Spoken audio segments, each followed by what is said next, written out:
FGF, selamat pagi. Apa kabar saudara semua? Saya percaya saudara semua ada dalam pemeliharaan Tuhan hari ini. Senang saya Jessica Pantau dapat menjumpai saudara semua pada online service kita hari ini. Dan saya juga percaya ibadah kita hari ini akan memberkati kita semua. Mari kita siapkan hati kita untuk memulai ibadah kita dengan sukacita. Mari kita berdoa bersama-sama. Tuhan, kami percaya Engkau sudah memberkati ibadah kami dari awal hingga akhir. Dalam nama Tuhan Yesus kami berdoa. Amin. Selamat mengikuti ibadah. Tuhan Yesus memberkati.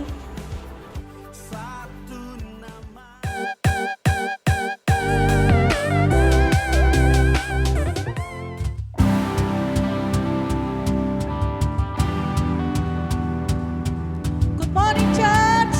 Sebab Tuhan telah memilih kita untuk kita hidup dalam rencananya. Apapun yang kita perlukan, apapun impian-impian kita, percaya bahwa Tuhan telah menyediakannya untuk kita semua. Amin.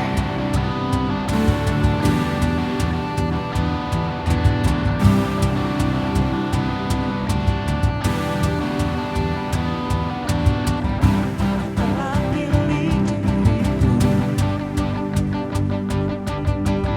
sebelum dunia dibentuk dan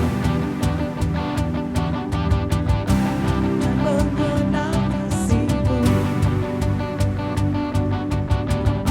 Hidup dalam rencana-Mu. Kau bawaku ke tempat tinggi, penuh berkata anugerah terbesar. Bagiku Tuhan, Kau dapat lakukan jauh lebih besar dari impianku. Bagiku Tuhan, Kau dapat sediakan jauh melebihi dari semua yang ku perlu.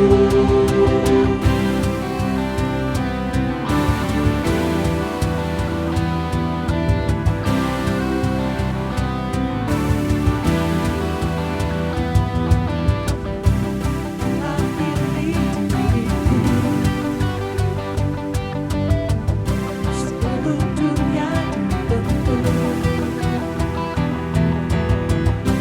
dan mengenal kasih-Mu. Hidup dalam rencana-Mu. Kau bawaku ke tempat tinggi, penuh berkata anugerah terbesar. Bagiku Tuhan, Kau dapat lakukan jauh lebih besar dari impianku. Bagiku Tuhan, Kau dapat sediakan jauh melebihi dari semua yang ku perlu. Bagiku Tuhan, Kau dapat lakukan jauh lebih besar dari impianku.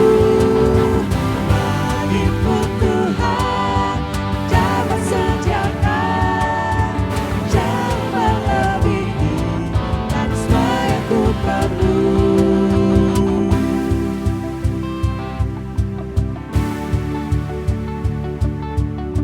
Sebab hanya bagi-Mu Tuhan yang dapat melakukan jauh lebih besar dari setiap impian kita.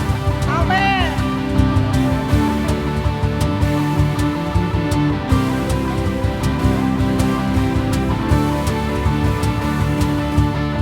Bagi-Mu Tuhan yang dapat lakukan jauh lebih besar dari impianku. Bagi-Mu Tuhan yang dapat sediakan jauh melebihi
mari datang kepada Dia dengan segenap hatimu, segenap jiwamu, segenap kekuatanmu.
Sebab Tuhan Allah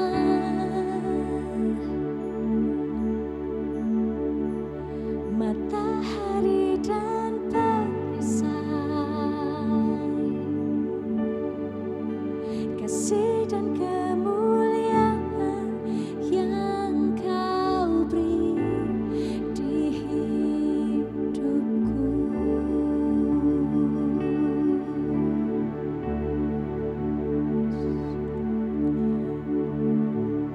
Saya percaya bahwa lebih baik satu hari di pelataran Tuhan daripada 1000 hari di tempat lain. Mari saat pagi hari ini kita inginkan Dia lebih lagi. Mari kita inginkan Yesus lebih lagi ada di dalam hati setiap kita.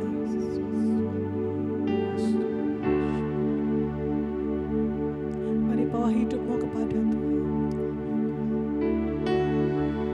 Bahwa lebih dari segalanya kami ingin Kau Tuhan. Kami ingin Kau Tuhan. Kami mau setia hanya kepada-Mu Yesus.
Mari sebelum kita mendengarkan firman Tuhan, kita sama-sama berdoa.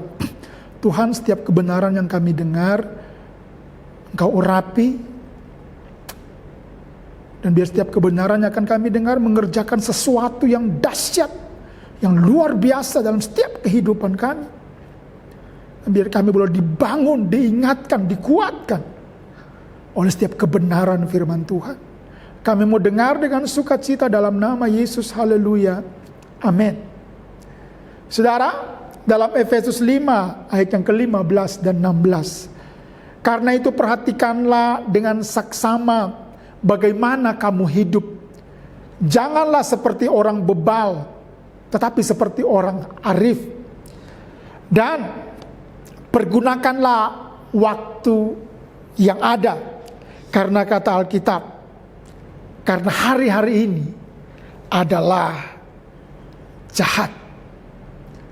Hari ini kita akan berbicara tentang perhatikanlah bagaimana kita hidup.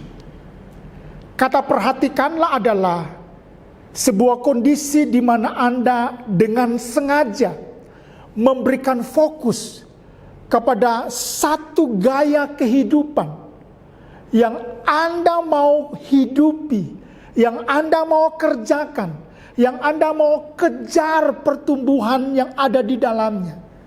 Sehingga izinkan saya berkata, ketika Anda memperhatikan cara engkau hidup sebagaimana yang Tuhan mau, maka yang terjadi adalah hari demi hari kita akan mengalami yang namanya keserupaan dengan Kristus.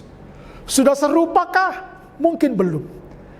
Tapi step by step, orang yang memperhatikan bagaimana cara dia hidup dan kemudian menyelaraskan dengan sebagaimana apa yang Tuhan mau, maka hari demi hari kita akan mengalami yang namanya keserupaan, semakin serupa dengan Kristus.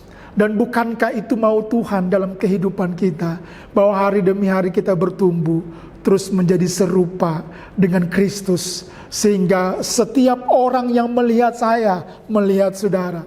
Setiap orang yang mendengar apa yang Anda katakan, setiap orang yang menyaksikan perbuatan-perbuatanmu, mereka melihat Kristus ada di dalam kita semuanya. Saudara, situasi krisis ini kadang-kadang membuat kita bertanya, kemana krisis akan membawa kita semuanya? Kemana krisis akan membawa gereja demi gereja? Kemana krisis membawa keluarga demi keluarga? Bahkan kita mungkin bertanya, ketika krisis ini berakhir, seperti apakah hidup saya? Seperti apakah keluarga saya? Seperti apakah gereja-gereja Tuhan? Banyak orang masih terus bertanya, kemana krisis bawa saya? Akan seperti apa saya ketika krisis ini berakhir? Namun Bapak Ibu yang dikasihi oleh Tuhan, justru pertanyaan yang jauh lebih penting bagi saya adalah bukan kemana krisis bawa saya, bukan akan jadi seperti apa ketika krisis ini berakhir, namun adalah apakah yang harus kita kerjakan dalam kehidupan ini di masa-masa krisis seperti ini. Ketika saya berbicara apa yang harus kita kerjakan, maka yang saya mau katakan adalah justru Anda memperhatikan kehidupan Anda tentang apa maunya Tuhan ketika kita semua diizinkan masuk dalam krisis seperti ini. Karena saya percaya tidak ada yang terjadi dengan kebetulan dan tidak ada yang terjadi tanpa seizin Tuhan. Tidak ada yang terjadi tanpa maksud-maksud ilahi yang harus terjadi bagi gereja Tuhan, yang harus terjadi buat saya dan buat saudara semuanya. Pasti ada maksud terbaik Tuhan yang harus terjadi di hidup kita semuanya. Nah, kita perlu memperhatikan dengan saksama tentang apa yang justru kita harus lakukan.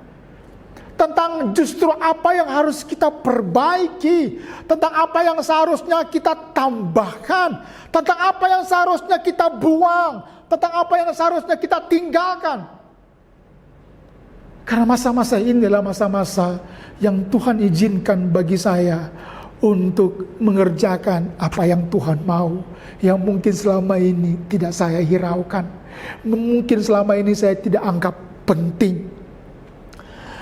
Akan jadi seperti apakah kita setelah krisis? Oleh karena kita memperhatikan dengan saksama bagaimana kita hidup dan menggunakan waktu yang ada, karena kita tahu waktu-waktu ini adalah waktu-waktu yang jahat, adalah waktu-waktu di mana zaman akhir, di mana kedatangan Tuhan sudah semakin dekat, yang justru Anda dan saya harus mempersiapkan kehidupan kita dengan sesungguh-sungguhnya untuk terus menjadi serupa dengan Kristus. Untuk menjadi gereja yang siap sebagai mempelainya Tuhan. Untuk menjadi pribadi yang kalau kita masih terus hidup dan diizinkan hidup, menjadi pribadi yang jadi gereja, sehingga orang tidak lagi melihat gereja sebagai bentuk fisik yang ditutupi, yang dibatasi oleh 4 dinding tembok gereja. Tapi gereja yang sesungguhnya mereka lihat dalam diri saya dan dalam diri saudara. Kadang-kadang kita terlalu rohani di gereja, tapi kita suka jadi rohana ketika di luar gereja. Kita menjadi seperti kudus banget ketika ada di gereja. Tapi di luar orang-orang tidak pernah melihat Kristus hidup dalam diri kita. Jangankan orang luar, kadang-kadang di rumah-rumah kita, orang-orang tidak bisa melihat Kristus ada di hidup kita. Suami jadi bisa melihat istri ya yang ada Yesus di dalamnya. Istri mungkin sebaliknya, anak-anak mungkin juga gak pernah melihat Kristus hidup di tengah-tengah hidup orang tuanya. Karena mungkin kita gak suka memperhatikan bagaimana cara kita hidup selama ini. Kita hanya menjadi Kristen, tapi Kristen agamawi yang tidak pernah mengalami pertobatan, yang tidak pernah mengalami yang namanya pertumbuhan kehidupan. Saudara, apapun dan bagaimanapun situasi saya dan situasi saudara, sebelum kita masuk kepada 2 poin sederhana hari ini, ingat baik-baik. Untuk mengalami sebuah terobosan kehidupan membutuhkan fokus yang niat, yang sengaja untuk engkau mau memperhatikan cara engkau hidup. Anda ada di gunung atau di lembah, yang tahu Anda. Anda sedang meninggalkan Tuhan atau dekat dengan Tuhan, Anda yang tahu. Anda yang tetap mempercayai Tuhan atau tidak, Anda yang tahu. Hari ini sekali lagi, perhatikan bagaimana saya dan saudara hidup. 2 hal yang kita mau pelajari dalam bagaimana kita memperhatikan cara kita hidup, supaya hari-hari di mana pandemi ini sedang kita hadapi, kita nggak terhilang, kita nggak mundur, tapi justru kita semakin menjadi serupa dengan Kristus. Hal yang pertama yang perlu Anda perhatikan adalah apakah hatimu melekat kepada Tuhan atau tidak. Atau bawa hatimu untuk melekat kepada Tuhan. Yang saya maksudkan adalah mungkin selama ini hidup kita terlalu jauh dari Tuhan. Mungkin selama ini hidup kita terlalu cuek dengan kebenaran. Mungkin selama ini hati kita telah berpaut kepada sesuatu yang bukan Tuhan. Telah berpaut kepada sesuatu yang bukan kebenaran. Tanpa kita sadari mungkin selama ini bahwa kita telah jauh dari Tuhan. Tanpa kita sadari mungkin selama ini kita terlalu sibuk mengerjakan pekerjaan-pekerjaan duniawi yang mungkin telah membawa kita semakin jauh dari Tuhan. Anda mungkin berkata bahwa saya masih ibadah, pastor. Saya masih ikut ibadah online. Saya masih percaya kepada Tuhan. Tapi yang saya maksudkan adalah, apakah benar-benar hatimu berpaut kepada Tuhan? Yang sama seperti Mazmur 73, yang ketika Asaf mengalami sebuah pergolakan kehidupan antara dia mau percaya kepada Tuhan dan melihat apa yang terjadi kepada yang di sekitar dia. Ketika dia melihat orang-orang yang jauh daripada Tuhan, hidupnya sepertinya berhasil, hidupnya seperti sukses. Dia mulai berkata bahwa percuma aku menjaga hati yang bersih,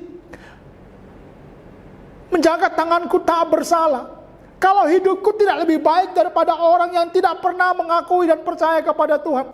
Asaf mengukur kesuksesannya dengan kesuksesan yang orang lain punya, yang apalagi kata Alkitab orang-orang itu tidak percaya kepada Tuhan. Kadang-kadang kita begitu. Kadang-kadang kita bilang orang tidak pernah pergi ke gereja, tapi kok dia sehat, kok dia sukses, kok dia berhasil. Dan kita mulai berkata begini, percuma pergi gereja, percuma berdoa, percuma menyembah Tuhan, percuma perpuluhan, percuma persembahan, toh hidupku tidak lebih baik. Namun Asaf mengalami perjumpaan dengan Tuhan. Dia melihat segala kesudahan yang akan terjadi kepada orang-orang yang tampaknya sukses tapi hidupnya jauh daripada Tuhan. Dan kemudian Asaf berkata, sekalipun dagingku, hatiku habis lenyap, Engkaulah bagianku, Allahku selama-lamanya. Dia suka dekat pada Allah, dan dia menaruh tempat perlindungannya kepada Tuhan Allah, supaya dapat menceritakan segala kebaikan Tuhan kepada orang lain. Dia mau berkata, aku suka dekat kepada Allah, aku mau melekat kepada Allah, aku mau dekat tinggal bersama-sama dengan Tuhan. Karena dia berkata, tidak ada lagi yang kuingini di muka bumi ini selain Engkau ya Tuhan. Itu yang saya bilang tadi, hati yang melekat adalah hati yang menginginkan Tuhan lebih daripada apapun juga di muka bumi ini. Adalah hati yang sungguh-sungguh merindukan Tuhan memenuhi kehidupan saya dan memenuhi kehidupan saudara semuanya. Apakah hatimu sedang melekat kepada Tuhan atau sedang menjauh? Kalau engkau sedang menjauh, krisis ini sedang membelokkan hatimu untuk ada di jalur yang baik dan benar, yaitu di mana engkau dan saya adalah orang-orang yang hatinya dekat dengan Tuhan. Tuhan mau hatimu dicondongkan kepada Dia lagi. Tuhan mau hatimu kembali kepada hatinya Tuhan. Tuhan mau hatimu dicondongkan lagi kepada kebenaran demi kebenaran. Tuhan mau hatimu melekat kepada Dia. Dia tidak mau dunia mengambil hatimu. Dia tidak mau dunia mengambil cintamu. Dia tidak mau bahwa dunia mengkaburkan kebenaran, di mana hatimu harus melekat kepada Tuhan. Saya percaya Tuhan mengasihi kita semuanya. Saya percaya Tuhan mencintai kita semuanya. Aku mengasihi Engkau Tuhan, kekuatanku. Mazmur 18 ayat yang kedua. Masihkah ada cinta di hati saudara akan Tuhan? Apakah ibadah demi ibadah yang engkau lakukan adalah ibadah karena engkau mencintai Tuhan? Apakah waktu engkau nyanyi dan memuji Tuhan karena engkau sedang mencintai Tuhan? Apakah engkau berdoa karena engkau sedang mencintai Tuhan? Apakah kekristenanmu adalah kekristenan yang dimana engkau punya pengalaman pribadi, yang dimana hatimu sedang melekat kepada Tuhan? Ataukah engkau sedang jauh daripada Tuhan? Saya berdoa supaya kita ada di cinta mula-mula yang hatinya sungguh-sungguh melekat kepada Tuhan, sungguh-sungguh mencintai Tuhan, dan tidak pernah meninggalkan Tuhan. Namun demikian aku mencela engkau karena engkau telah meninggalkan kasih-Mu yang mula-mula. Saya tidak tahu keberadaan sesungguhnya saudara, tapi sungguh saya merasakan bahwa ada banyak orang yang hatinya sekali lagi sedang jauh dari Tuhan. Aktivitas rohaninya hanya sebatas aktivitas agamawi, yang sebenarnya hatinya jauh daripada Tuhan. Hari ini saya ingin hatimu kembali kepada Tuhan, dan Tuhan mau engkau juga kembali kepada Tuhan. Saudara yang dikasihi oleh Tuhan, yang berikutnya hari ini saya mau berbicara tentang mari setelah engkau kembali kepada Tuhan, setelah hatimu kembali kepada Tuhan, biarkan hatimu kembali ke rumah-rumahmu. Ya, Tuhan sedang mau rumah-rumah kita menjadi gereja yang hadir di komunitas demi komunitas. Tuhan mau di rumah-rumah kita, keluarga kita, rumah tangga kita menjadi gereja yang hidup. Kita hari-hari ini mungkin tidak bisa beribadah di gedung gereja, tapi di rumah-rumah kita Tuhan sedang pakai untuk menjadi gereja yang sesungguhnya, di mana Anda dan saya menjadi orang-orang yang hatinya telah dipulihkan Tuhan, dan kemudian hatinya mulai kembali ke rumah-rumah untuk membangun rumah-rumah kita menjadi gereja yang hadir di komunitas demi komunitas. Saya tidak tahu kondisi di rumah-rumah saudara. Apakah suami dan istri masih terus hidup melekat kepada Tuhan atau tidak? Apakah suami masih hidup mengasihi istri dan anak-anaknya? Apakah istri masih hidup mengasihi dan mengasihi anak-anaknya dan suaminya? Apakah anak-anak masih hidup mengasihi kedua orang tuanya atau tidak? Apakah di rumah-rumah saudara ada damai? Apakah di rumah-rumah saudara ada sukacita atau tidak? Saya tidak tahu. Yang tahu pasti Anda. Tapi saudara, saya percaya hari-hari ini kita punya banyak kesempatan untuk bangun kehidupan rohani di rumah-rumah kita. Makanya perlu hati yang kembali ke rumah. Hati yang mau memperhatikan rumah-rumah kita sendiri. Rumah yang saya maksudkan adalah bukan bangunan jasmani, tapi bangunan kehidupan, bangunan rohani, yang hubungan satu dengan yang lain. Apakah di rumah-rumah saudara ada mesbah-mesbah doa? Apakah di rumah-rumah saudara satu dengan yang lainnya saling mendukung atau tidak? Karena rumah harus menjadi juga prioritas untuk Tuhan mau Anda bangun bersama-sama dengan semua anggota keluarga. Situasi di mana kita banyak waktu, ya di rumah. Situasi di mana kita bisa berinteraksi dengan banyak waktu, ya di rumah. Adalah kesempatan bagi kita untuk membawa bukan saja hati kita kembali kepada Tuhan, tapi seisi rumah kita kembali kepada Tuhan. Tapi sebelum seisi rumah kita kembali kepada Tuhan, harus ada orang yang hatinya kembali kepada Tuhan. Dan hati orang yang kembali kepada Tuhan, kembali ke rumah-rumahnya untuk bangun rumahnya, bangun keluarganya. Kalau Alkitab, pergunakan waktu yang ada. Karena hari-hari ini adalah jahat. Berarti waktu kita kembali kepada rumah-rumah kita, kita harus menggunakan kesempatan demi kesempatan untuk membangun rumah pernikahan kita menjadi pernikahan atau keluarga orang percaya yang hidup melekat kepada Tuhan. Tidak ada gunanya kita sukses dalam pekerjaan, dalam bisnis, bahkan mungkin dalam pelayanan, kalau keluarga-keluarga kita mereka jauh dari Tuhan. Mereka sudah tidak mempercayai Tuhan lagi. Tidak ada gunanya Anda mungkin sangat disanjung, dihormati di luar, tapi di rumah kita dianggap sebagai troublemaker.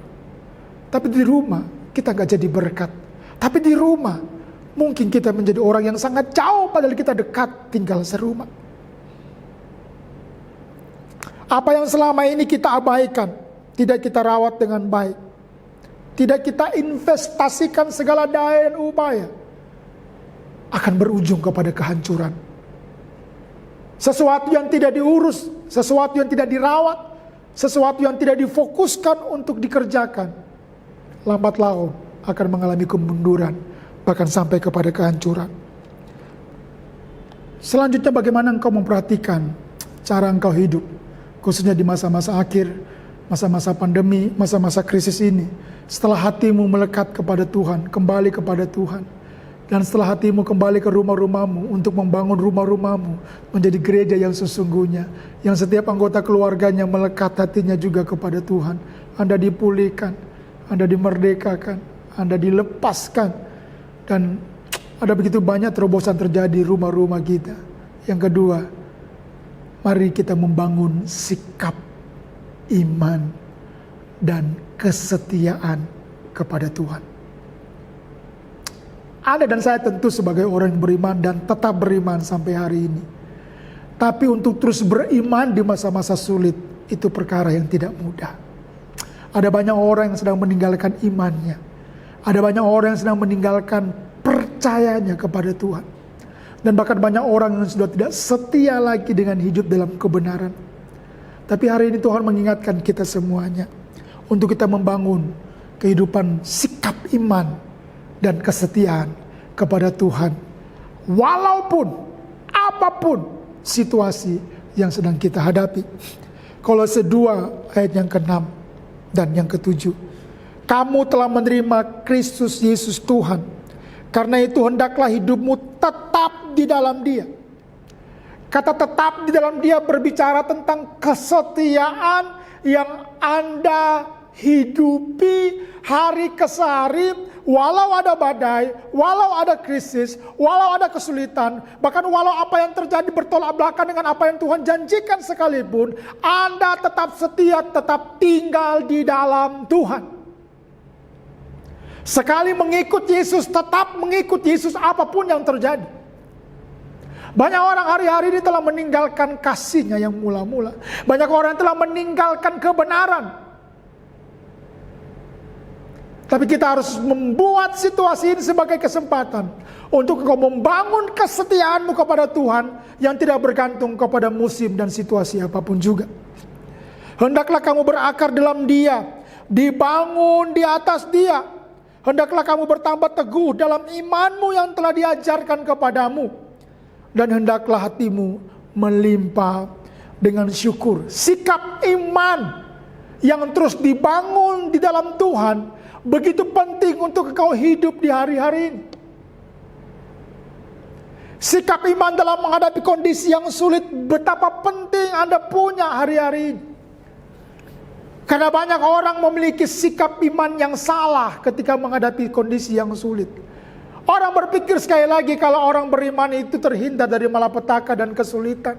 Nggak sakit, nggak susah, nggak menderita. Tapi dengarkan saya baik-baik. Justru orang beriman selalu diperhadapkan dengan tantangan iman. Apakah Anda percaya kepada janji Tuhan atau tidak? Sikapmu lah yang menentukan. Dalam perjalanan kehidupan pernikahan saya, suatu ketika istri saya hamil anak kami yang pertama, di usia 8 bulan tiba-tiba dia panas tinggi. Ya, saya pikir cuma demam biasa. Saya kompres, kasih obat biasa, dan tentu berdoa berharap bahwa dia cepat-cepat sembuh. Namun yang terjadi 3 hari berikutnya justru tambah parah. Istri saya nggak bisa jalan, ya karena dia tiba-tiba aja lumpuh seperti itu. Saya masih terus berdoa meminta mujizat terjadi. Tahukah saudara bahwa justru bukan mujizat yang terjadi, situasi yang bertolak belakang dengan apa yang saya harapkan. Dan dia harus dibawa ke rumah sakit karena kondisinya bertambah parah. Waktu saya bawa ke rumah sakit kemudian diperiksa oleh dokter kandungan. Dan ternyata dokter kandungan juga mengajak dokter syaraf dan dokter jantung untuk ikut memeriksa. Saya bingung. Ini kok yang periksa bukan cuma dokter kandungan, kok ada dokter syaraf, dokter jantung. Ya, tapi saya mencoba untuk tetap tenang dan menenangkan istri saya. Pada waktu keluar diagnosa bahwa istri saya harus dirawat inap karena nggak boleh pulang. Awalnya saya bilang saya harus bawa istri saya pulang. Saya mau berdoa aja di hati saya berkata begitu. Kemudian dokter menyodorkan sebuah surat yang dimana saya harus tanda tangani bahwa Bapak tidak menyetujui bahwa istri Bapak dirawat di rumah sakit ini. Ya, di Jogja namanya Rumah Sakit Panti Rapi. Ya, saya bertanya kenapa dok? Ya kalau terjadi apa-apa kepada istri Bapak bukan tanggung jawab kami. Singkat cerita, saya pada akhirnya menyetujui untuk dia dirawat di rumah sakit. Karena ternyata dalam hasil diagnosa, istri saya kandungannya terkena toksoplasma. Saya nggak tahu awalnya tokso itu apa. Yang belakangan saya tahu bahwa punya kemungkinan kalau anak itu lahir, dia akan lahir dengan cacat. Kemudian jantungnya bermasalah. Kemudian ya sarafnya juga bermasalah karena dia nggak bisa jalan, dia lumpuh. Wow, seperti saya ditimpa oleh batu yang begitu besar. Terkaget-kaget, situasi yang saya nggak harapkan dan istri saya harapkan. Kenapa terjadi seperti itu bagi kami di anak pertama kami, di kondisi di mana kami nggak siap untuk menerima itu. Dan kemudian kami mulai terus berdoa dan membawa semua itu kepada Tuhan. Hari-hari berikutnya ada banyak orang yang berkunjung, yang tentu mendoakan dan menguatkan. Tapi ada 1-2 orang yang kadang-kadang menyaksikan pengalaman orang lain yang terjadi dan bercerita kepada kami. Suatu ketika ada seorang ibu yang datang dan menceritakan bahwa tetangganya sakitnya sama seperti sakit istri saya. Kandungannya kena toksok. Dan mengatakan kepada istri saya bahwa ibu yang kena toksok itu anaknya lahir tapi cacat. Dalam hati saya sebagai orang Manado, panas saudara. Dalam hati kita bilang begini, kamai ngana ibu, bukan menguatkan, ngana meruntuhkan iman tapi istri. Dalam hati kita bilang pulang jangan capek-capek, jangan lama-lama di sini. Semua emosi kita ini, so panas ini hati. Akhirnya ibu itu pulang. Dan saya katakan kepada istri saya, suara firman Tuhan dan kebenaran harus jauh lebih keras daripada suara apapun juga. Termasuk suara ibu yang tadi berkata bahwa nanti anak kita akan lahir juga kemungkinan cacat. Mari katakan pada saat ini waktu saya ngomong sama istri saya bahwa anak kita tidak akan cacat. Kamu akan sembuh. Karena firman Tuhan berkata bilur-bilur Tuhan menyembuhkan setiap penyakit. Penyakit apapun juga bisa sembuh oleh bilur-bilur Tuhan. Singkat cerita, ya, 2 minggu berikutnya kami pulang. Istri saya puji Tuhan sudah bisa jalan pelan-pelan. Dan kemudian sampai di rumah besoknya saya ajak dia untuk kita jalan-jalan yuk. Dengan bermaksud supaya dia paling tidak melatih tubuhnya. Orang mungkin hari-hari ini pakai istilah senam hamil, tapi saya pakai istilah melatih kakinya untuk bisa jalan. Ada aktivitas fisik yang paling tidak menolong sedikit bagi dia kalau nanti anak kami lahir. Ya, seminggu berikutnya baru sementara belajar jalan. Tiba-tiba dia harus kembali dibawa ke rumah sakit karena air ketubannya sudah pecah. Sampai di rumah sakit pertanyaan terbesar saya adalah, bisa enggak istri saya kuat melahirkan? Yang kedua, kalau lahir anak kami sehat atau cacat? Bergejolak di hatiku, bertanya-tanya apakah yang akan terjadi. Tapi saya bilang sama istri saya, mari kita percaya walaupun belum melihat bahwa Tuhan pasti bisa buat mujizat di tengah-tengah krisis apapun juga. Saudara, jam 1 pagi, waktu ada di ruang bersalin, saya mendampingi istri saya. Ada dokter yang menangani dia. Saya terus memandang dan percaya kepada Tuhan. Menetapkan iman saya kepada Tuhan. Untuk tetap percaya kepada Tuhan sekalipun situasinya seperti itu. 1 jam berikutnya, luar biasa. Istri saya bisa melahirkan dengan normal tanpa operasi. Dan yang lebih dahsyat lagi oleh pertolongan Tuhan. Setelah anak saya lahir, laki-laki. Setelah diperiksa semuanya, di lab semuanya, anak saya dinyatakan lahir dengan sempurna, tidak cacat, sehat. Dokter yang menangani kelahiran anak saya berkata begini, wow, Bapak dapat mujizat loh Pak. Istri Bapak bisa kuat melahirkan padahal baru seminggu keluar rumah sakit. Anak Bapak sehat, normal, gak cacat. Padahal sakitnya itu bisa mengancam keutuhan daripada anak Bapak di kandungan. Wah, Bapak pendeta sih jadi Bapak dapat mujizat. Saya bilang, Dok, bukan karena saya pendeta. Karena saya membangun sikap iman untuk tetap berkata kebenaran di tengah-tengah situasi yang tidak baik. Saya tetap percaya kepada Tuhan, Dok, walaupun situasinya sulit mempercayai keadaan yang seperti itu. Dan dokternya berkata, wow, luar biasa ya Bapak. Bapak Ibu yang dikasih Tuhan, saya nggak tahu apapun situasimu hari-hari ini, bangun sikap iman untuk tetap memperkatakan kebenaran di situasi yang sulit. Katakan apa kata firman Tuhan di situasimu. Kalau engkau sakit, katakan bahwa bilur-bilur Tuhan menyembuhkan. Kalau engkau adalah masalah keluarga, katakan bahwa Tuhan punya jalan untuk persoalan keluarga. Kalau engkau ada masalah pekerjaan, katakan bahwa Tuhanlah yang akan membuat pekerjaan usahamu diberkati. Dan apapun situasinya, pilihlah untuk membangun kesetiaan dalam mengikut Tuhan. Sampai akhir hidup saya dan akhir hidup saudara, tetaplah setia mengikut Tuhan. Walaupun goncang dunia, walaupun badai menerpa, walaupun kesulitan silih berganti datang, tetaplah pilih untuk terus setia mengikuti Tuhan dan mengerjakan apa yang benar. Pemenang akan berkata, krisis adalah kesempatan untuk Anda bertumbuh dan melihat mujizat. Pecundang akan berkata, krisis datang untuk menghancurkan kehidupan. Pemenang akan berkata, situasi sulit adalah kesempatan untuk hidupnya semakin melekat dan bergantung kepada Tuhan. Pecundang akan berkata, situasi sulit datang untuk membuat hidupnya semakin sengsara. Saya berdoa, mari kita perhatikan baik cara kita hidup hari-hari ini. Biarkan hati kita kembali kepada Tuhan. Dan hati yang kembali kepada Tuhan, balik ke rumah-rumahmu untuk melihat seisi rumahmu dipulihkan dan kembali hati mereka kepada Tuhan.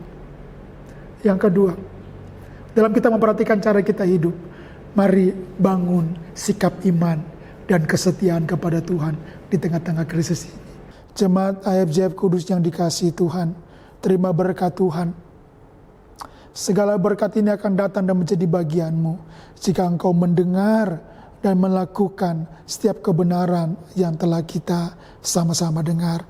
Diberkatilah engkau dengan kekuatan, diberkatilah engkau dengan sukacita, damai sejahtera Tuhan melimpah buat kita semuanya. Tuhan memberkati engkau dengan berkat-berkat finansial, Tuhan memberkati engkau dengan kesehatan, Tuhan berkati engkau dengan sukacita yang membangkitkan kekuatan untuk engkau dapat menghadapi segala perkara. Hari-hari ini adalah hari-hari di mana Tuhan sedang mengerjakan pekerjaan besar dalam kehidupan kita semuanya. Terima berkat Tuhan dalam nama Tuhan Yesus Kristus. Haleluya. Amin. Tuhan memberkati saudara semuanya. Tetap sehat, tetap semangat. God bless you. Kami percaya ibadah online kita hari ini sudah memberkati saudara semua. Kami juga mengajak saudara semua untuk semakin melekat pada Tuhan. Sampai jumpa di online service berikutnya. Tetap semangat, tetap sehat, dan Tuhan Yesus memberkati. Shalom.